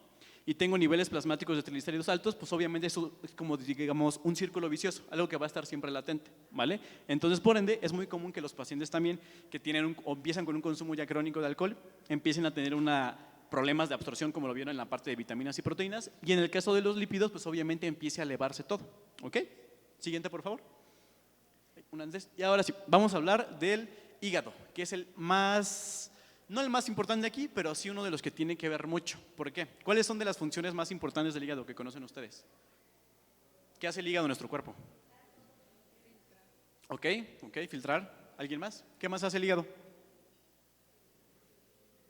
Creo que escuchamos mucho de los riñones, del corazón, de los pulmones, pero el hígado hace muchas funciones. De hecho, hasta normalmente luego en libros y demás, el hígado lo consideran el laboratorio del cuerpo humano. ¿Por qué? Porque el hígado hace absolutamente todo. Todo lo que quieran lo puede hacer el hígado, ¿vale? Por mencionarles algunas funciones muy puntuales y de las más comunes, producción de bilis. ¿Qué es la bilis? Ya le he escuchado que cuando se enojan, ¿qué va a pasar? Que se me va a alterar la bilis. No, se me sube la bilis, ¿ok? La bilis simplemente es un producto que nos ayuda a poder desintegrar las grasas, a poder metabolizarlas un poquito más, ¿vale? Y la produce el hígado, ¿ok? Produce factores de coagulación, lo que nos ayuda a poder coagular cuando tenemos alguna herida en una cirugía y demás, está a cargo a través del hígado. Descomposición de hemoglobina. La hemoglobina, que es una proteína que está en nuestra sangre que nos ayuda a oxigenar todo el cuerpo, obviamente tiene que tener una ruta, un proceso. Se va a desintegrar justamente en el hígado, va a tener ese proceso ahí. Excreción de productos de desecho, urea. No sé si se han hecho estudios de laboratorio y también uno de los más importantes o de los que también checamos mucho en sangre es la urea. Si la urea empieza a estar alta, es cuando empezamos a ver si hay un problema en el hígado, o si es por un consumo de exceso de proteínas, o si es porque el hígado no está funcionando bien, ¿vale? Almacén de vitaminas, recuerden que hablamos mucho de vitaminas. Vitaminas liposolubles son las que se almacenan en el hígado, A, D, E y K, principalmente esas 4. Entonces, volviendo al punto, si mi hígado empieza a fallar, empieza a tener un problema, ¿qué creen que va a pasar con esas vitaminas? Exactamente lo mismo, ¿vale? Metabolismo y excreción de medicamentos. Todos los medicamentos, la gran mayoría de los medicamentos que vamos a consumir tienen que pasar por el hígado. ¿Para qué? Para que nos empiece a desintoxicar y unos se van a depurar ya sea por ese medio o a través de la orina, que en este caso apoyaría el riñón, ¿no? Eliminación de bilirrubina. La bilirrubina, no sé si las han escuchado también en los marcadores, ya son estudios un poquito más específicos, pero por ejemplo también cuando esto empieza a alterarse, muchas veces por eso empiezan problemas de hígado cuando alguien está muy amarillo, por ejemplo la famosa ictericia, también tiene que ver con esta parte. Sistema inmune para la parte de las proteínas, producción de glucosa, esto es muy importante y esto es lo más relevante en pacientes que viven con diabetes y que consumen alcohol, ¿vale? Pero ya vamos a hablar de eso en un momento. Entonces, el hígado tiene demasiadas funciones, aquí puse las más particulares, ¿vale? Las más relevantes, pero tiene muchas. Entonces, ¿por qué puse esto? Para que vean qué va a pasar cuando empiezo a ver un daño en mi hígado, si lo empiezo a lastimar en este caso con el consumo de alcohol, ¿vale? Digamos que va a ser nuestro protagonista en este caso. Siguiente, por favor. Ok, entonces, de manera general, recuerdan el término que les comentaba de calorías vacías. Ya vimos que va a dañar la parte de la absorción, de la digestión de todos los nutrientes, un consumo excesivo de alcohol, y asimismo el hígado va a estar muy encargado de esta parte. Tenemos malnutrición primaria y malnutrición secundaria. La primaria quiere decir que el alcohol está reemplazando total o parcialmente el consumo de nuestras kilocalorías. Como vimos el ejemplo del señor Juan, pues al menos la mitad o un tercio de su alimentación va a estar basado en el consumo de entre snacks, el refresco y el alcohol, ¿vale? Una malnutrición secundaria quiere decir que a lo mejor no es totalmente por la culpa del alcohol, pero sí está teniendo una interferencia adecuada o importante en las kilocalorías que debería de consumir, pues llamándolo de puros alimentos per se, ¿ok? Siguiente, por favor. Y esto es lo más relevante. Igual el día de ayer alguna personita preguntó justamente de la esteatosis hepática. No sé si han escuchado ese término que es muy común, o el hígado graso, que también es como el nombre más común, ¿vale? Un consumo, todavía no me voy a lo crónico, un consumo paulatino de alcohol con una mala alimentación, con factores de riesgo como no hacer ejercicio, consumir mucha grasa, factores genéticos, pueden condicionar a un hígado graso, ¿vale? Un hígado graso no nada más está relacionado con consumo de grasa, como lo puede ser el nombre, puede ser multifactorial. En este caso, si yo llevo una mala alimentación y aparte estoy consumiendo bastante alcohol, pues soy más propenso a empezar con un hígado graso, ¿ok? ¿Qué es lo relevante o lo más importante de un hígado graso? Aquí es muy controversial. De manera general se toma en cuenta que el hígado graso, una vez que hay un diagnóstico de hígado graso, ya no es reversible. O sea, esa parte, digamos, ya causó un daño. Y hay otros estudios que empiezan a mencionar que depende mucho, como todo, entre más pronto se pueda diagnosticar, puede ser un poquito reversible, ¿vale? Entonces todavía no están como muy partidarios de qué lado. Pero yo prefiero verlo no por la parte extremista, sino si ya me avisaron que tengo hígado graso, pues mejor ya centrarme en esa parte y no ponerme a pensar, bueno, pero es leve, llevo poquito, me voy a esperar hasta que ya sea más grave. O muchas veces es el pensamiento, ¿no? Entonces, si ya tengo un diagnóstico de hígado graso, quiere decir que mi hígado ya está teniendo un poquito de daño, ¿vale? Y esto yo preferiría tomarlo como que ya estoy lastimando mi hígado, mi cuerpo ya me está avisando que hay un problema. ¿Para qué me voy a esperar hasta que me dicen, no, es que ya tienes cirrosis o ya hay una fibrosis en el hígado? ¿Por qué? Porque muchas veces somos muy extremistas en esa parte. Hasta que no me siento mal o hasta que no veo algo que realmente ya interfiere con mi vida diaria, es cuando realmente ya quiero hacer caso. Pero ¿qué creen? Cuando ya pasa eso, es que quiere decir que ya es totalmente irreversible y ya hay más consecuencias, ¿ok? Siguiente, por favor. Siguiente. No como tal etapas, pero sí digamos que la manera general es como hígado graso, luego puede pasar como a fibrosis como tal. Cuando yo me refiero a fibrosis es como si se hiciera una cicatriz, una costra en el tejido que ya lo deja de funcionar, un proceso. Y ya después de fibrosis como tal ya es una cirrosis, que es lo más grave, que puede ser cirrosis alcohólica o cirrosis también por un hígado graso mal cuidado. Una cirrosis quiere decir que ya está completamente disfuncional esa parte del hígado o un gran porcentaje del hígado. Y de hecho el hígado puede regenerarse de manera general, pero justo entre más daño tenga, evidentemente le va a ser imposible, ¿vale? De hecho, no sé si han escuchado, hay personas que les quitan hasta un cachito de hígado y pueden seguir viviendo. ¿Por qué? Porque el hígado tiene esa capacidad, o sea, es un órgano muy importante y bastante funcional, pero obvio, todo por servir se acaba. Entonces, obviamente, si no le estamos dando ese descanso al hígado, ¿qué sería el descanso? Si ya te dijeron, tienes hígado graso, ponte a hacer ejercicio. Yo preferiría decir, quita el alcohol, no bajarle, quita el alcohol y hay que ver qué estás consumiendo, porque si tienes un consumo excesivo de calorías, de glucosa o azúcar en este caso, y principalmente de grasas, pues ¿cómo creen que va a acabar ese hígado? ¿Ok? Bueno. Y medicamentos, exactamente. Y la polifarmacia, que normalmente es muy común en nuestra población, ¿no? Bueno, alcohol y páncreas. El páncreas también es un órgano muy importante, no tanto, digamos, en este caso con la parte del hígado por lo que hace, pero en la parte del páncreas sí. Que el páncreas creo que es lo más famoso o lo que más escuchamos para las personas que viven con diabetes, creo que es lo más conocido. Pero el páncreas tiene dos funciones, tiene funciones endocrinas y funciones exócrinas. ¿Le puedes avanzar una, compañero, por favor? Otro poquito, otro poquito. Ok. El páncreas exócrino, ¿qué quiere decir? Las funciones exócrinas del páncreas es producir y secretar enzimas que nos van a ayudar a la digestión. Recuerdan que les dije, el hígado va a producir bilis, que nos ayuda a poder desintegrar, almacenar un poquito más las grasas. El páncreas también va a producir enzimas pancreáticas. Esas enzimas pancreáticas nos ayudan igual a poder digerir de manera adecuada todos nuestros alimentos, carbohidratos, proteínas, ¿ok? Y el páncreas endocrino es otra función.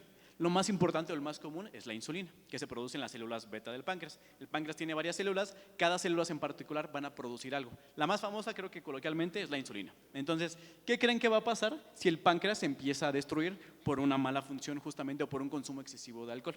Aquí no me estoy refiriendo, no estamos metiendo el ejercicio, si ya hay una presencia o no de resistencia a la insulina o de diabetes. Vamos a pensar que es sano, pero el paciente ya tiene un consumo crónico de alcohol. Obviamente, el páncreas también se puede dañar. No sé si han escuchado a alguien que haya padecido o alguien aquí pancreatitis. Pancreatitis puede ser por muchas causas, pero la pancreatitis alcohólica es la causa más común, ¿vale? O por ejemplo, una hipertrigliceridemia que les comenté es menor a 150 el valor común. Normalmente cuando alguien tiene un diagnóstico de pancreatitis, los triglicéridos los pueden llegar a tener en 5,000, en 7,000, en 8,000. A ese grado. Hay pacientes que hasta de 10,000 y así andan por la vida. ¿Vale? Entonces, para que empiecen a dimensionar el grado. Entonces, obviamente hay pancreatitis aguda o pancreatitis crónica. Una pancreatitis aguda, depende de qué tan grave sea, puede ser dejar una cicatriz, digámoslo así, tiene un daño. Pero ya una pancreatitis crónica quiere decir que ya es algo más grave, que el páncreas ya va a empezar a dejar de funcionar.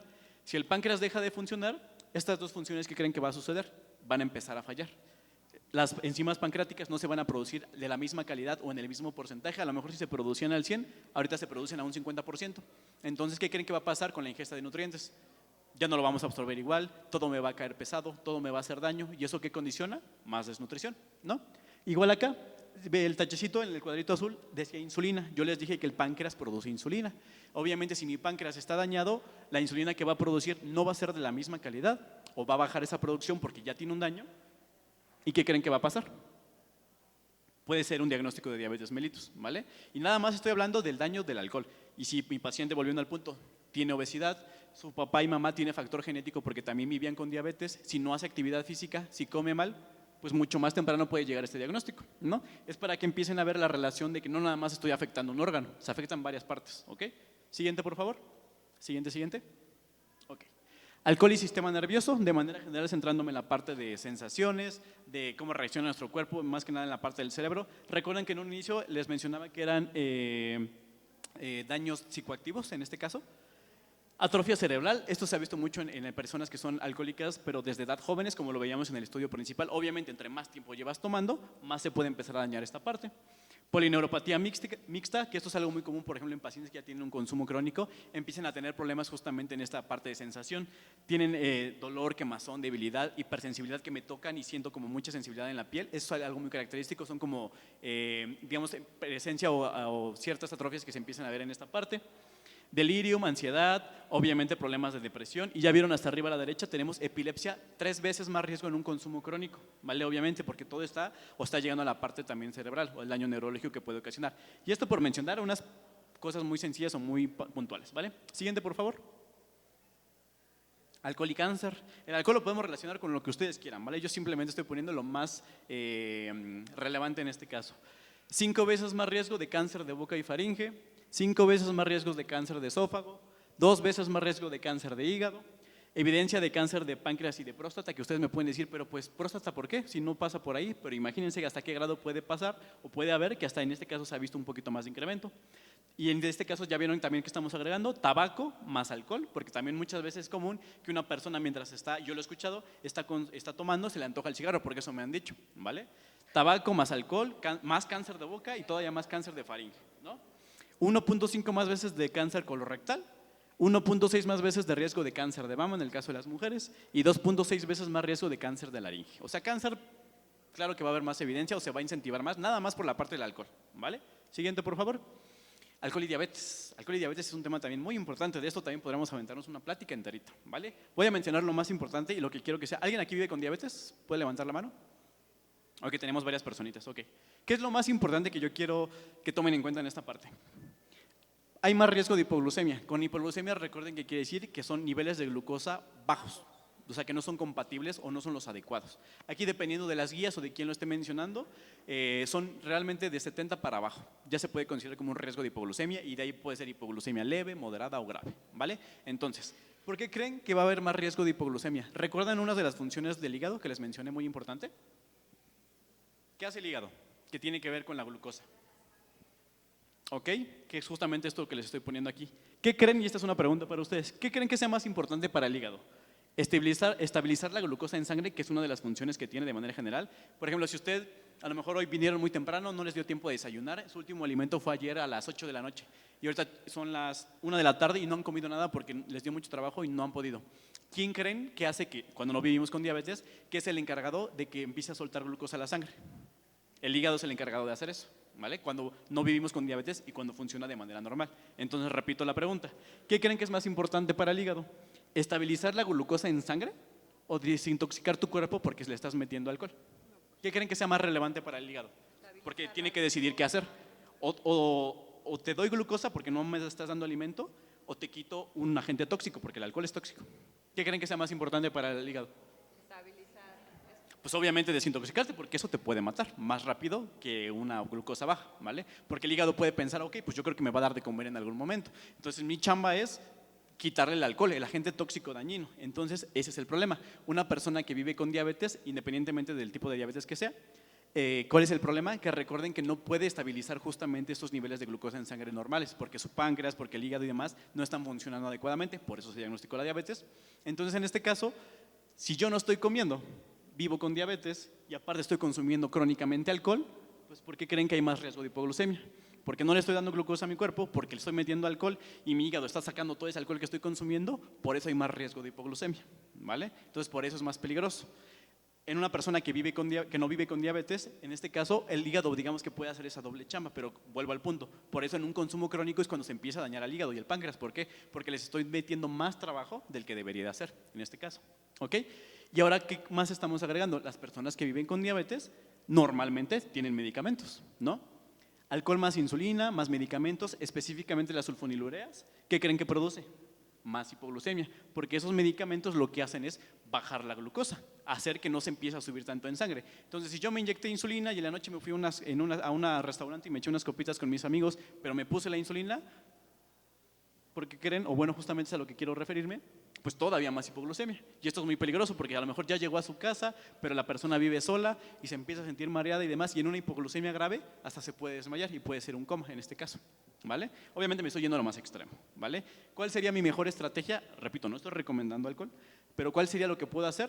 Si sé que vivo con diabetes y sé que ya me tomé el medicamento y sé que voy a consumir unas copitas, ¿cuál es lo mejor? ¿Qué es lo mejor que puedo hacer? Pues estar comiendo.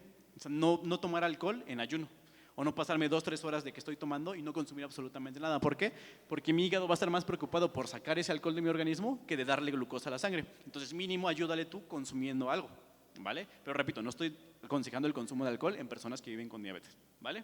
Ok, siguiente por favor. Pensé que era al revés. ¿Vale? Yo pensé que era al revés, que la glucosa se elevaba cuando tú consumías alcohol. Sí, va a depender justamente de cómo, lo que les O mencionaba sea, en antes, lugar de depende con qué bajar. lo consumiste, pero normalmente como es un consumo, por ejemplo, creo que lo mencionabas igual ayer, el consumo de jugos, de bebidas, todo lo que está en presencia, digamos, de líquidos en azúcar, claro que te va a subir la glucosa muy rápido, pero en 10, 15 minutos se va a volver a bajar, ¿Por qué? Porque no te está dando un azúcar complejo que se le llama. Recuerden que hay carbohidratos simples, carbohidratos complejos. Un carbohidrato simple son las frutas, el jugo de frutas, el refresco. ¿Por qué? Porque no tiene nada más que lo haga más difícil, digamos así, metabolizarlo. Un carbohidrato complejo es algo que nos da fibra, por ejemplo, o proteínas. Por ejemplo, una tortilla de maíz. ¿Por qué? Tiene carbohidratos porque es un carbohidrato, pero como tiene fibra, la fibra hace que esa glucosa se libere más lentamente en el organismo. A comparación de una tortilla de harina. La tortilla de harina no tiene fibra, solamente es harina. Ese sería un ejemplo de un carbohidrato simple. ¿Me explico? Ok. ¿Dudas en esa parte? Ok, vamos a avanzar. Consumo de alcohol en personas sanas. Recuerden que una de las partes de los objetivos que también les mencionaba era si había recomendaciones o no. O sea, la recomendación como tal es que nunca te van a decir, sí, está bien que tomes, toma así. No, simplemente están arrojando un aproximado de lo que deberías y lo vas a decidir consumir. De manera general, hombres, 2 bebidas por día y en el caso de las mujeres, 1 bebida por día. ¿Vale? Que no me gusta decir cómo es una recomendación porque realmente no creo que se esté recomendando el consumo de alcohol, porque a fin de cuentas yo sé que son temas de hablar ya de culturales, sociales y demás, yo entiendo esa parte, no lo voy a mentir, pero realmente no lo vean como una recomendación, véanlo más bien como ¿cómo lo podríamos mencionar? Algo que sería más promedio, por así mencionarlo, porque aparte si se dan cuenta dice por día. No dice a la semana, no dice al mes. Yo siento que es bastante, ¿vale? Y algo muy importante, no quiere decir, ok, dice 2 bebidas por día, 2 por 7, 14, me puedo tomar las 14 el sábado porque entre semana no voy a tomar. No, porque muchas veces son así, ¿no? No. Como ahí dice por día, entonces multiplico 2 por 7, 14, me tomo 14 el sábado, ya no hay ningún problema. No, así no funcionan las cosas. Por eso le digo, porque somos muy mañosos, entonces no. Siguiente, por favor. Ok, y ahora sí, vamos más específicamente en quién nos recomienda el consumo de alcohol. Repito, no está recomendado para nadie, pero puntualmente, ¿quién sí es muy relevante o decirle, sabes que tú sí no me vayas a consumir alcohol? Personas que no lo pueden controlar, que ahí se salió un poquito del cuadrito. ¿A qué me refiero con personas que no lo pueden controlar? Creo que aquí ya es criterio propio. ¿Por qué? Porque cada quien se conoce bien, ¿no? Cada uno sabe sus virtudes, sus defectos y las cualidades que pueda tener. Entonces, si yo me conozco y sé que si me invitan a una fiesta con mis amigos y me dan de tomar y yo sé que no me puedo controlar, pues ¿quién mejor que yo para ponerme un límite? ¿No? Si yo ya sé que yo me enfiesto y que me la paso súper bien y que necesito el alcohol en mi vida, bueno, el alcohol en la fiesta para poderme divertir, no quiere decir que no me divierta, pero pues yo solito me tengo que cuidar o decir, ¿sabes qué, Diego? No voy a tomar, puedo ir a la fiesta, pero no voy a tomar porque sé que si tomo, me la voy a seguir, ¿vale? Ok. Mujeres embarazadas, creo que esto no lo tengo que explicar, es más que evidente que no, eso sí está prohibidísimo porque se ha visto que hay mucho daño al bebé y también a la mamá, ¿ok? Lactancia, obviamente, ¿por qué? Porque en esa leche, la leche materna, obviamente, si la mujer está lactando y está tomando alcohol, se puede pasar, o más bien se pasa justamente a nuestro producto, en este caso al bebé, entonces, pues obviamente no. Niños, pues creo que tampoco lo tengo que explicar, es más que evidente que mínimo dejan lo que sea un adulto, un adolescente, para que ya él pueda decidir realmente qué hacer con su vida, sería lo ideal, ¿no?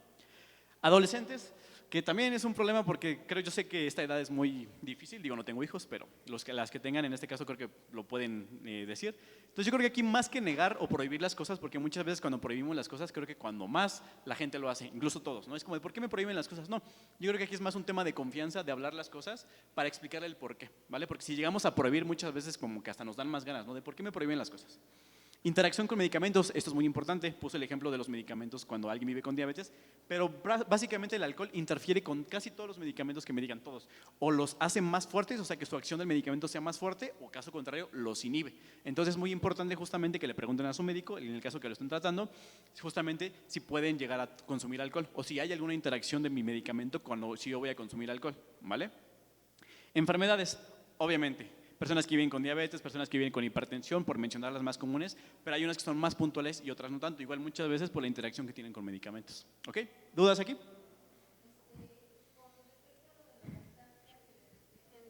La cerveza. Sí, que se tomen una para que cerveza produzca en más, ¿no? ayunas y que eso les permite tener más leche, Ok. o que la cebada les ayuda a los bebés. Exactamente. Entiendo el punto, pero le digo, aquí ya es más como meternos en, no tabús, sino como justamente lo que platicábamos ayer, tipo de mitos y realidades. No voy a decir que no, porque digo, sinceramente no he leído como un artículo que diga, sí se recomienda, porque creo que si eso fuera, habría un estudio científico que realmente diga, sí, mamás o hasta el pediatra, o en este caso a lo mejor el ginecólogo o ginecóloga recomendaría en la parte de sus indicaciones para casa una cerveza diario para la lactancia. Yo nunca he visto eso, ¿no? Hasta la fecha. Exactamente. Entonces, básicamente lo que realmente acelera, o más bien no que acelere, que pueda mejorar esa producción de leche es consumo de agua. Básico, ¿por qué? Porque la leche es agua, a fin de cuentas tiene agua, su composición es agua. Entonces, ¿quieres producir leche? Tienes que tener una adecuada hidratación, una adecuada alimentación y obviamente esa conexión con el bebé. Muchas veces es el problema, por ejemplo, o más bien los pros que tiene de un parto natural a comparación de una cesárea, porque eso también tiene mucho que ver en la producción de leche, ¿vale? Digo, si a lo mejor es una cesárea que ya no se pudo controlar, pues bueno, no hay problema, pero mejor trata de consumir bien tus alimentos, perdón, trata de consumir una adecuada ingesta de líquidos, porque obviamente, ¿cómo vas a producir leche si tú ni siquiera estás tomando agua? ¿Vale? Entonces, esa parte del alcohol, no, mejor agüita natural, ¿vale? Ok, muy bien. Siguiente, por favor. Ok, datos relevantes. Esto nada más para que veamos un poquito de lo que a mí me pareció un poquito interesante que en la parte de la investigación. Estudios en humanos, primates y roedores han demostrado que el abuso de alcohol puede ser nocivo para el hígado, incluso en casos de nutrición excelente. Porque muchas veces me han preguntado, pero es que yo hago ejercicio, soy muy joven, como súper bien, estoy en mi peso, pero me gusta consumir alcohol de vez en cuando. Ok, un dato bastante importante es, a pesar de una buena alimentación que realmente está consumiendo lo que debe, puede ser nocivo, ¿vale? No quiere decir que como me alimento bien y como lo que necesito, el alcohol no me va a hacer nada. No, eso es un mito, ¿vale? Claro que es dañino. En un paciente alcohólico con malnutrición se ralentiza la degradación de alcohol y secundariamente sus niveles en sangre se mantienen elevados durante más tiempo. Esto ya lo explicamos. Si el hígado es el encargado de filtrar, de desintoxicar nuestro cuerpo, pero ya tiene un daño, obviamente esos procesos no los va a llevar adecuadamente.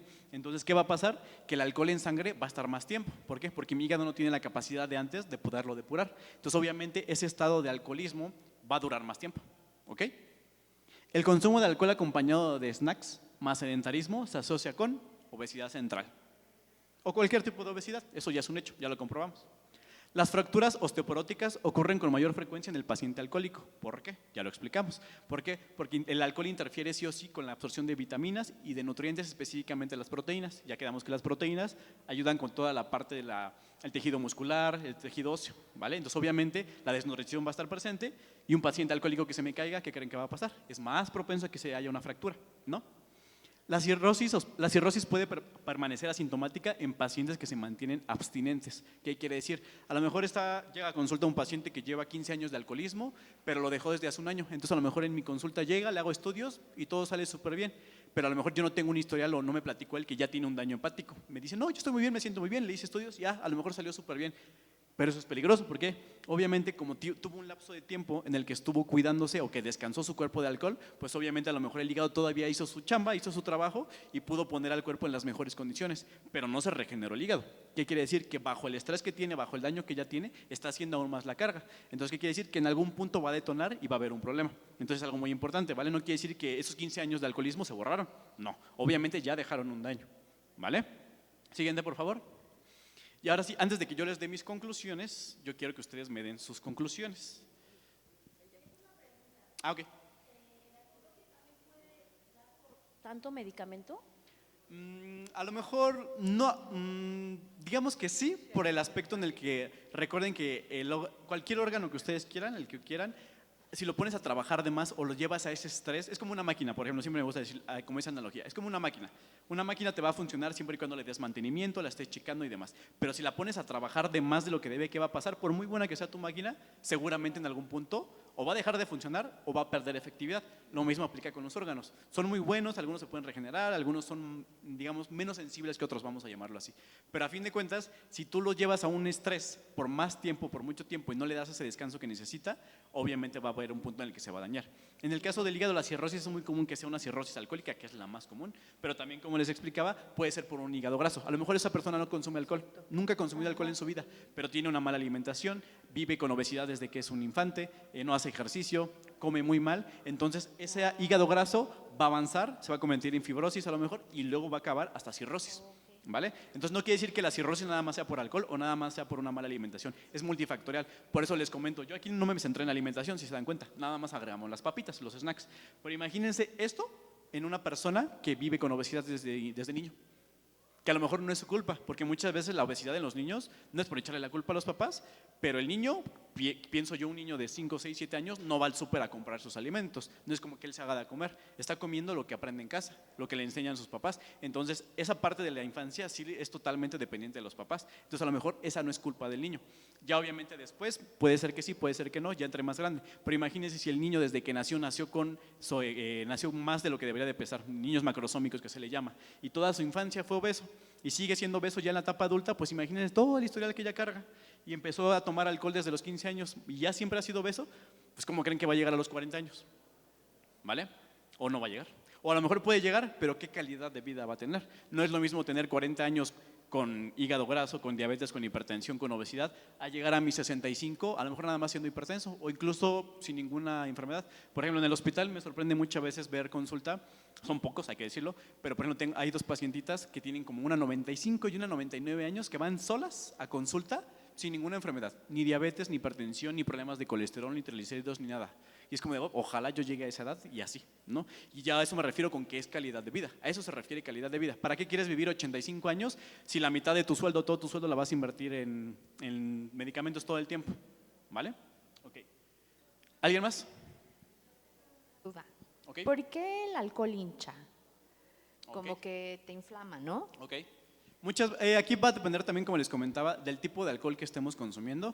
Algunos en particular puede ser simplemente porque, como lo mencionaban, muchas veces el ejemplo más claro es la cerveza, por la cebada, muchas veces tiende a inflamar, pero es como, por ejemplo, si hablamos igual de lactosa, hablamos de, por ejemplo, las leguminosas que son frijoles, habas, lentejas, garbanzo, son alimentos que normalmente o comúnmente en población mexicana son muy sensibles o nos causan mucho problema. ¿Vale? También el alcohol muchas veces lo que hace cuando empieza a haber un problema a nivel renal, que no lo mencioné en este caso, pues recuerden que el riñón nos ayuda a filtrar todo lo que nosotros consumimos. Digamos, el hígado específicamente desintoxica y el riñón lo que hace es depurar, ¿vale? Todo lo que nosotros estamos consumiendo. Pasa la sangre por el riñón y empieza a depurar lo que no necesitamos. Si obviamente este daño ya es algo más complicado y ya está afectando hasta el riñón, pues obviamente, ¿qué creen que va a pasar con ese filtrado? Obviamente no vamos a estar orinando lo mismo, ya estamos hablando de algo más grave en este caso, pero a lo mejor si antes, un ejemplo, orinábamos aproximadamente 1.5 litros al día, a lo mejor ese daño renal empieza a avanzar y ya no filtramos 1.5, a lo mejor ya nada más filtro 800. ¿Qué va a pasar con lo restante? Se empieza a mantener en el cuerpo. ¿Vale? Entonces también muchas veces hay que ver justo si no hay un daño renal también, ¿vale? Personas que tienen con un daño renal, dependiendo de la etapa, también no sé si han escuchado que por eso se les controlan los líquidos, la ingesta de líquidos, ¿vale? Porque si mi riñón no funciona y yo le estoy recomendando 2 litros al día de agua, pero mi riñón nada más filtra 1, ¿qué va a pasar con ese litro restante? Se va a retener en el cuerpo. Obviamente por gravedad es de abajo hacia arriba. Muchas veces por eso se empiezan a hinchar los tobillos, las piernas, o ya en casos más extremos incluso hasta la cara luego se le empieza a ver a las personas, ¿vale? Por eso digo, hay que ver, y por eso es muy importante, como las que pasaron conmigo en la parte de las mediciones, justamente siempre les pregunté, ¿cuánto tiempo tiene que te hiciste tus últimos estudios? Y en la gran mayoría me comentaron, ni me acuerdo, 3 años, 5 años, o no, la verdad no sé. ¿Vale? Pocos fueron los que me dijeron tienen menos de un año o tengo 3 meses o aquí los traigo, ¿vale? Justamente por eso, porque no existe una cultura de prevención, ¿vale? Y por ejemplo, también les comentaba, un diagnóstico de diabetes realmente tipo 2, la teoría nos dice que normalmente pasan, al momento del diagnóstico, realmente desde 5 años antes, incluso hasta más, ya se pudo haber dado ese diagnóstico, pero ¿por qué creen que no se da? Porque nunca se fueron a checar, porque nunca nos hicimos. Con una simple química sanguínea puede ser un foco de alerta que te lo puede avisar. Por ejemplo, muchas veces igual ahí me comentaban ustedes, es que mi glucosa siempre me sale en 110, en 115, o me hicieron mi hemoglobina, glucosilada ahorita y me salió en tanto, ¿qué significa? Si eso lo hubieran hecho con mucha anticipación, o yo siempre les digo, mínimo háganse estudios completos una vez al año, sin que te los manden, sin que tengas que ir al doctor, sin que te sientas mal, porque muchas veces hasta que te sientes mal es cuando realmente quieres hacer algo. Y muchas veces lo que yo les digo, ¿por qué te esperas hasta que te sientas mal? Porque a lo mejor en ese punto ya no hay punto de retorno. A lo mejor es porque ya hay un daño presente, ¿vale? Porque es lo que les decía, a lo mejor mi hígado, mi páncreas está trabajando en exceso y por eso si yo me hice un estudio, yo puedo ver alguna alteración en los marcadores que puede ser reversible. Pero muchas veces cuando van a un diagnóstico, si hicieron estudios de laboratorio es porque me siento cansado, no puedo dormir, es que bajé 10 kilos y no estoy haciendo nada, que es muchas veces la forma en que nos damos cuenta o se da un diagnóstico de diabetes. Es que bajé 15 kilos en un mes y no estoy haciendo nada. Diagnóstico, diabetes. Y si tú hubieras hecho ese estudio desde hace 5 años, muy seguramente hubiera sido una prediabetes o una resistencia a la insulina que sí tiene a lo mejor, no que se quite, pero que sí se pueda controlar y a lo mejor no te dan un diagnóstico de diabetes a tus 40 años, a lo mejor es hasta los 70, 75, que es mejor, ¿vale? Entonces justamente y lo que venimos a incentivar en este caso es cultura de prevención, ¿vale? Mínimo háganse estudios completos una vez al año, una química sanguínea, una biometría hemática, un examen general de orina y con eso te vas a poder dar cuenta de cómo está tu organismo. Si algo sale alterado, pues qué bueno en el aspecto de que te puedas dar cuenta antes de que te sientas mal, pero si nunca te hiciste un estudio y te vas a dar cuenta hasta que ya te sientas mal, muchas veces es el problema de por qué se dan los diagnósticos tan graves, digamos, o ya cuando no se puede hacer absolutamente nada, ¿vale? ¿Alguien más? ¿Dudas, preguntas, comentarios? ¿No? Entonces, ¿el alcohol engorda o no engorda?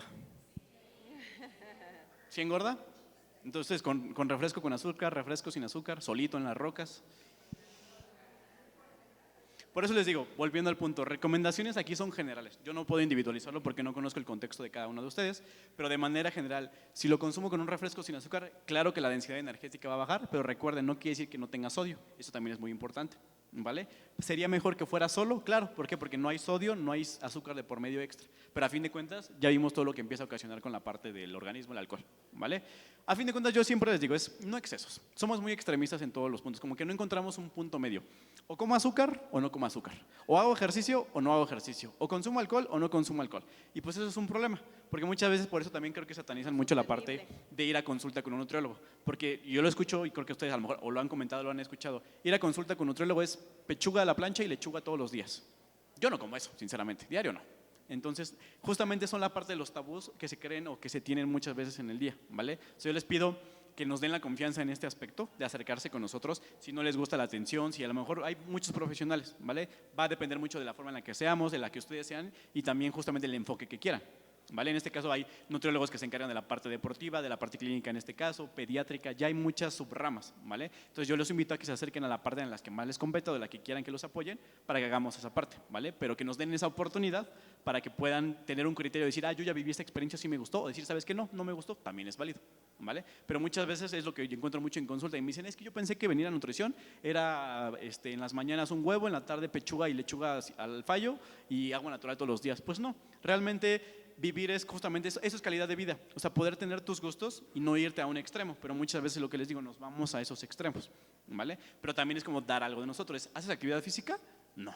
Entonces, ok, ¿cómo quieres consumir tacos todos los días y pan dulce en cada tiempo de comida si no me haces ni actividad física? Es como una negociación, vamos, en este caso. Por ejemplo, a mí me gusta mucho hacer actividad física, es algo que tengo desde chiquito, entonces yo tengo ese plus en este aspecto. ¿Por qué? Porque a lo mejor cuando como algo más, pues yo lo estoy sacando, o bueno, quemando, digamos, mal dicho, cuando hago actividad física.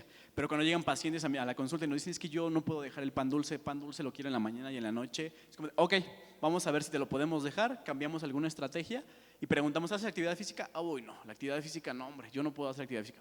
Pues ya desde ahí vamos mal, ¿no? ¿Cómo quieres poder darte, no me gusta decir gustitos, pero escoger ese tipo de alimento que a ti te gusta, que es densamente energético, si no me estás apoyando en una forma de que tu cuerpo lo empiece a utilizar? Porque recuerden, hace rato me preguntaban, ¿un consumo de proteína alto también se puede almacenar como grasa? El cuerpo no va a desperdiciar absolutamente nada, llámese fruta, llámese verdura, llámese el alimento más orgánico que quieran. Cualquier alimento en exceso, el cuerpo lo va a transformar en grasa, porque el cuerpo no desperdicia absolutamente nada. Entonces, justamente por eso es que les dimos, las recomendaciones de aquí son muy generales. Lo que necesitamos es ver cada persona individualmente, de manera puntual, para ver todo su historial y realmente darle una recomendación puntual de contenido de alimentos, de contenido de porciones, en cuanto al consumo de kilocalorías que le tocan, el consumo de actividad física y adecuarlo todas a sus necesidades, ¿vale? Porque justamente en estas pláticas, como es mucha gente de diferentes edades, diferente perfil, diferente historia genética y demás, no puedo emitirles una recomendación de tú sí consume alcohol, tú más o menos, tú sí no, déjalo. No, la recomendación, recuerden, en este caso es tratar de dar estrategias que les puedan ayudar a tener o tomar mejores decisiones en este aspecto, pero nunca dar una recomendación puntual, ¿vale? Por el tipo de contexto que es muy amplio en ese aspecto, ¿vale? ¿Dudas, preguntas, comentarios? ¿Alguien más? ¿No? ¿Alguien más?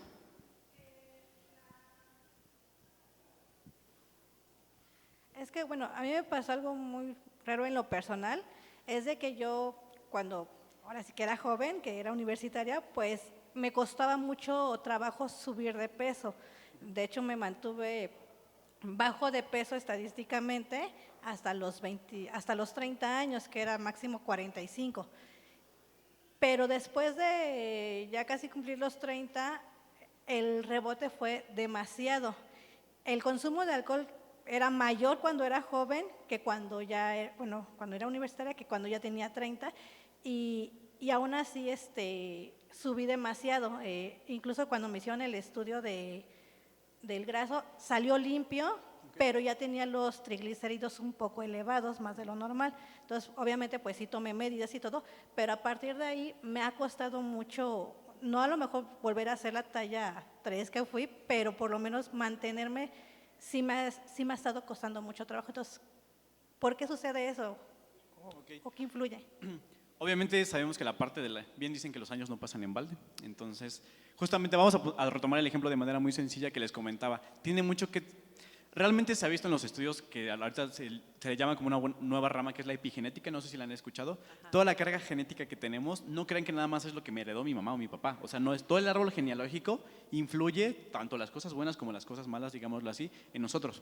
Entonces, por ejemplo, se ha visto también que desde el vientre de cuando la mamá está embarazada, la mujer está embarazada, todo lo que hace o deja de hacer le afecta directamente al bebé, ¿vale? O sea, el bebé justamente, si la mujer tiene algo muy sencillo.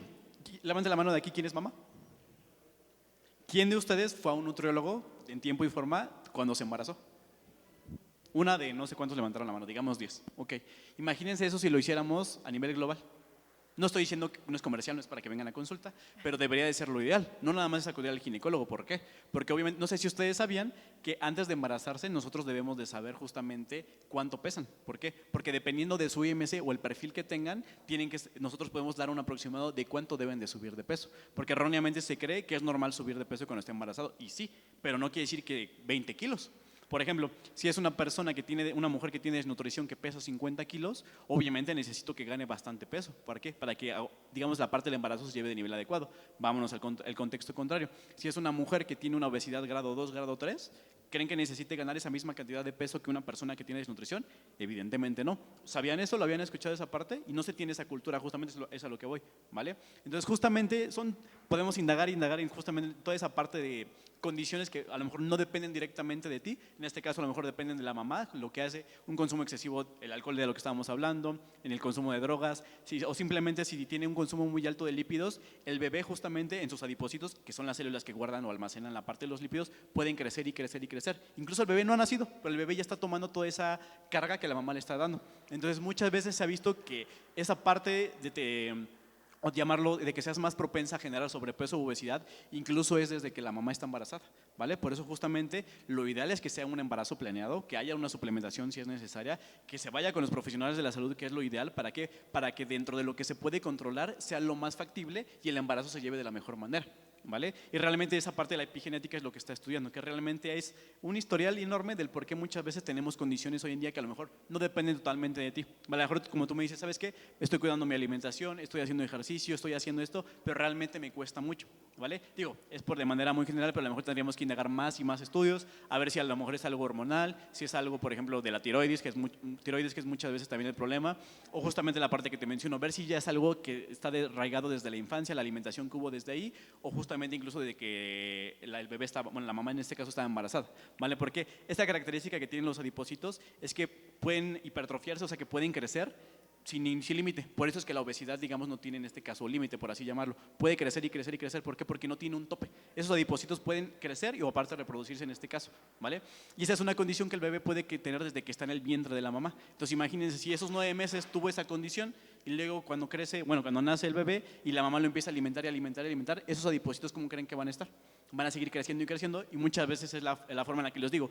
A lo mejor eso que no dependió de ti porque es algo que tú no pudiste controlar y que es totalmente de tus papás en este caso, pero que ya te dejaron como una marca, por así mencionarlo, ¿vale? Y eso es nada más por mencionar un contexto, ¿vale? Por eso les digo, y vuelvo al punto, es muy importante que acudan a consulta con nosotros porque yo necesito saber todo eso. ¿Cuál es tu historial?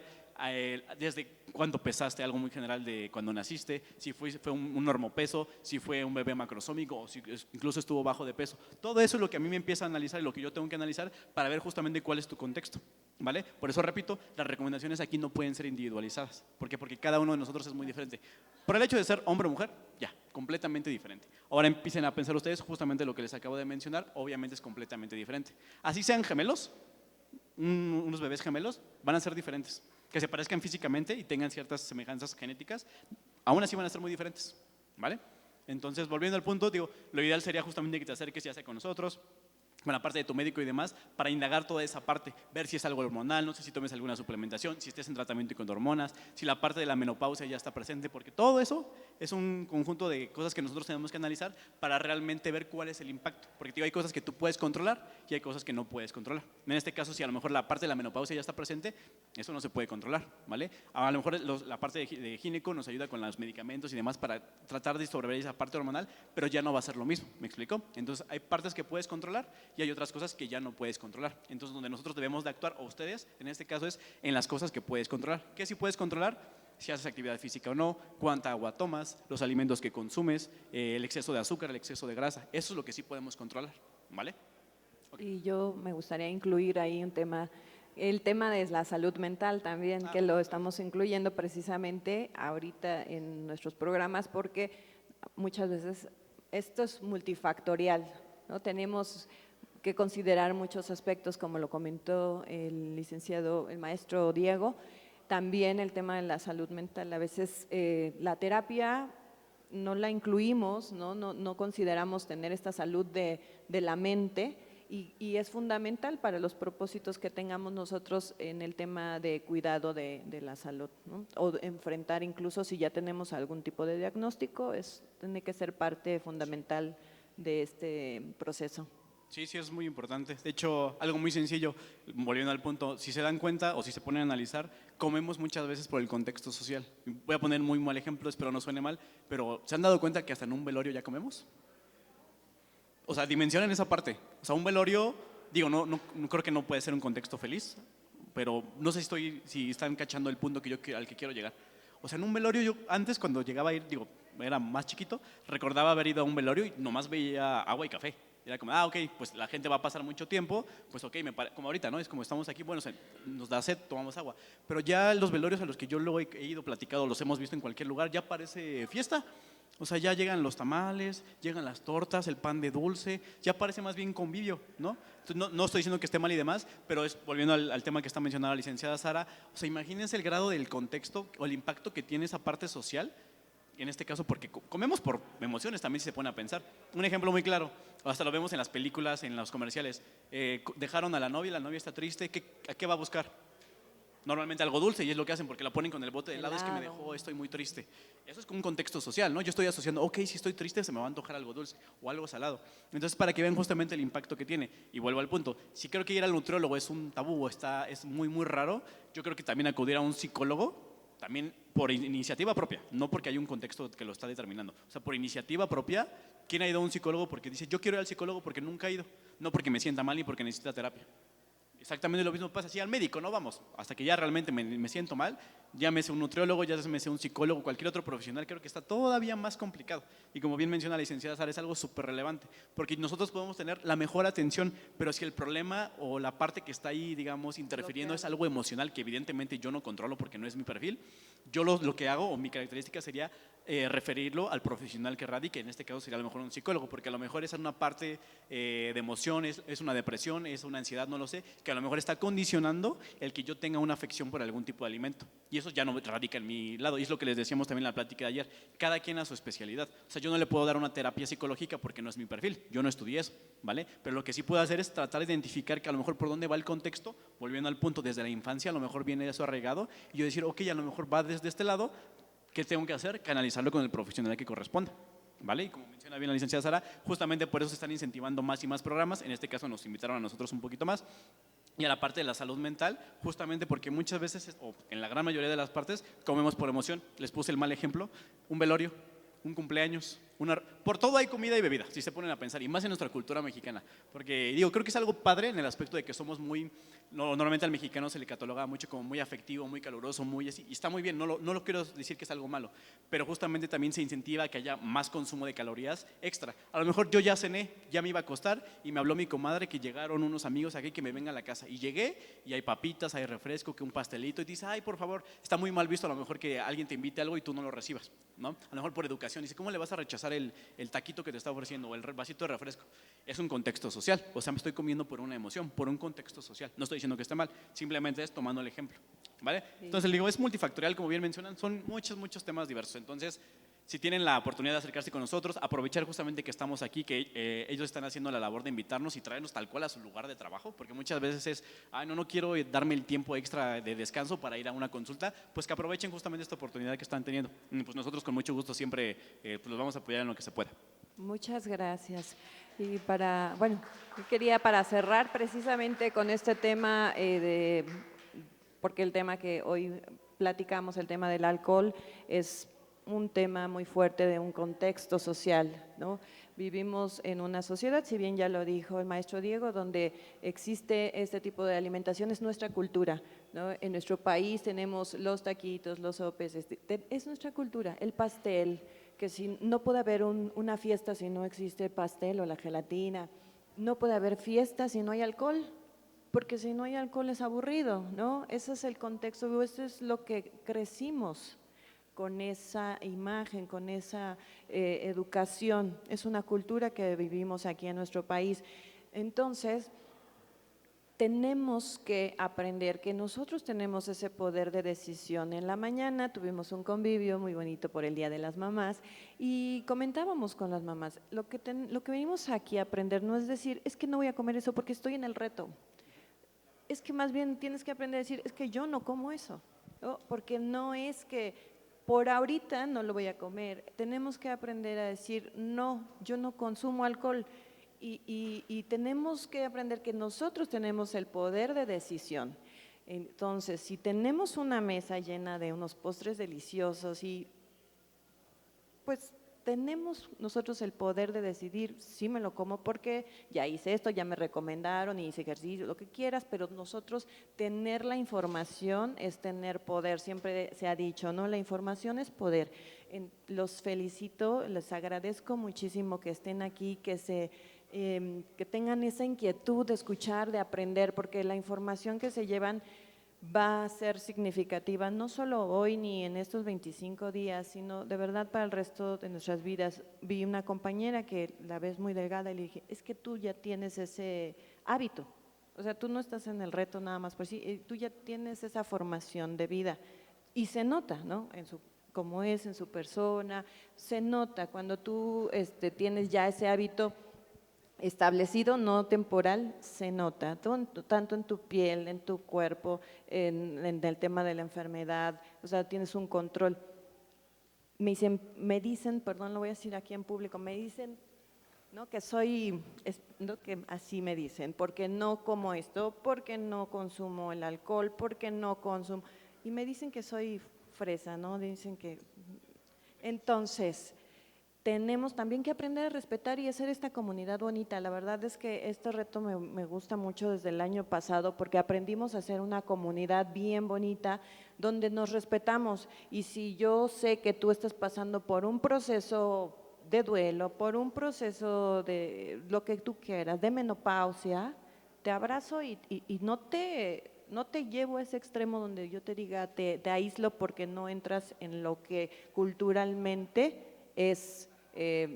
digamos, es lo que aceptamos, ¿no? No es lo aceptado. Entonces, ayudémonos, invitemos a más compañeros a que se sumen y si tenemos un cumpleaños en la oficina y si no quieren comer pastel, de verdad, pues no los obliguemos, o sea, hay que aprender a respetarnos y aprender a respetar a todos los demás.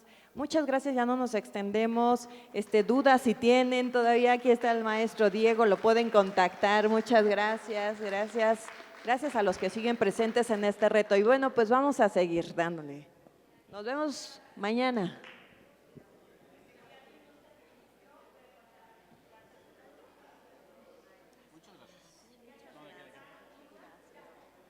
Ha sido un poco pesada. Ah, sí, la foto. La foto.